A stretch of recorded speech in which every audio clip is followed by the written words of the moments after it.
大家好，今日同大家講一個令投資者大跌眼鏡嘅現象。戰火之下，一向被視為避險資產嘅黃金，竟然徹底失靈。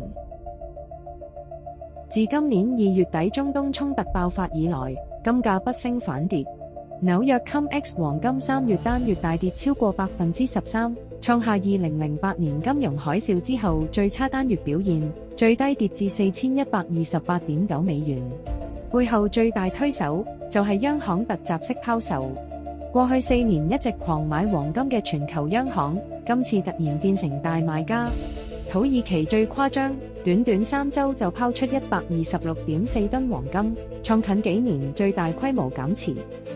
原因好現實，戰爭推高美元同油價，土耳其里拉急跌，作為能源進口國，佢哋只能賣金換美元穩匯率買原油。波蘭亦計劃出售黃金支持國防，兩大買家同時撤離，直接打穿金價支撐。